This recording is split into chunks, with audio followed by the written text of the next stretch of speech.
One very deplorable thing about Nigerian pastors is their ability to say rubbish with confidence. Many of them, not all to be fair, but many, in fact most of them, and they always get away with it. Listen to this human being, for example. Do you know that Ajay is a deity? They are the foot soldiers of Mammon.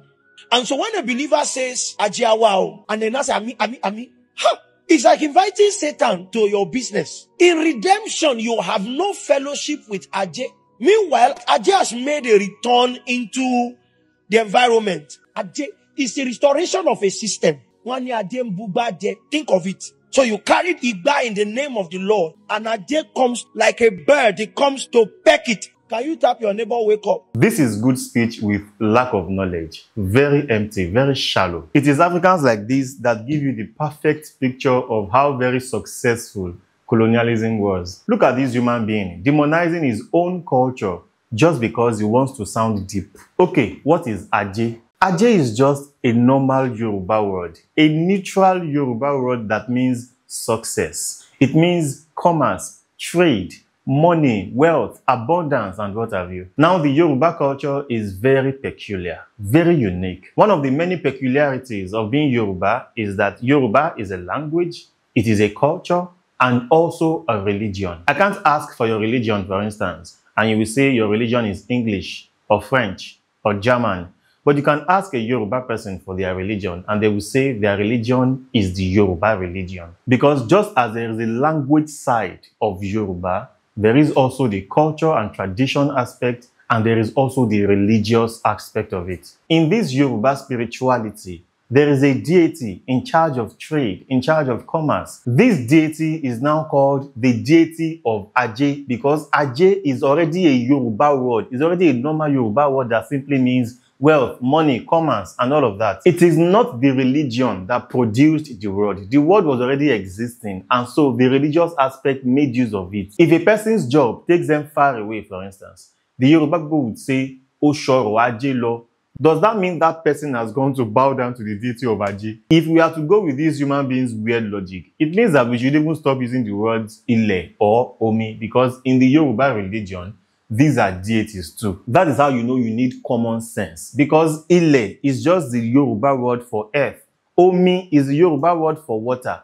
The fact that these things have been deified in the spirituality, in the Yoruba spirituality, does not disqualify them from being used as the normal, regular words that they were in the first place. So will I say because I want to come bow me as a Yoruba person, I will stop saying Mofe Momi? Think about it, Pastor Keo. Let me give you another example. An Arabian would say Allah, whether or not they are Muslim, because Allah is just the Arabian word for God. If a Christian is an Arabian, that Arabian Christian would call their God Allah. I know Arabians that are not Muslims, and they also say Subhanallah, Astaghfirullah, Alhamdulillah, Inshallah, because these are just Arabian expressions. It is over here that they are Islamic expressions. If we are to follow this man's very sick logic, it means that Yoruba Christians must also stop using the words Oludumare, Oyigi Yigi, and even Oluwa, because some Yoruba deities are also referred to as Olu. Monday is called Ojo Ajay.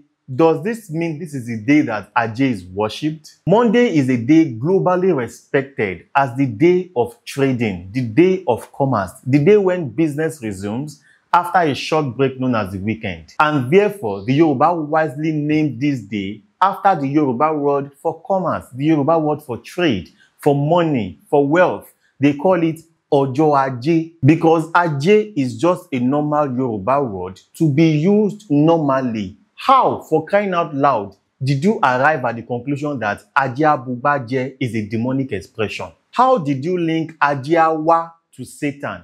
How? This man's message is a very misleading one. He doesn't bother to speak from a place of understanding. He is so desperate to sound deep. He just wants to appear to have rev, rema, and so he doesn't mind sacrificing the wisdom of a whole culture. He knows he has a very lazy audience who won't bother to go back and fact-check every of his sayings, and therefore he confidently spews misinformation, not knowing that there are some of us here who will touch any anointed that miseducates the public. We will do harm to any prophet that is harmful to society. These are the kind of pastors that have demonized the saying of Ashe. Now, if any Yoruba person says Ashe as a response to a prayer, that Yoruba person automatically gets tagged as a loyal disciple of Satani because he says Ashe. But think about it. What is the meaning of Ashe? She means when something has happened, when something has come to pass. Ashe is the residual authority that enables you to make something happen, to bring something into being.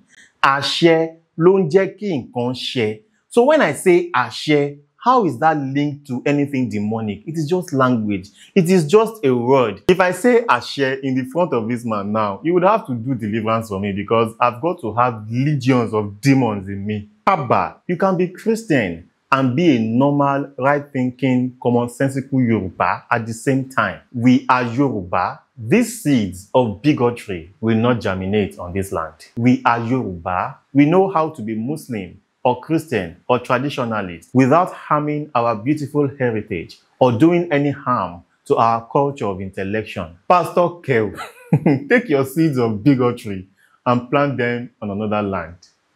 Washiri.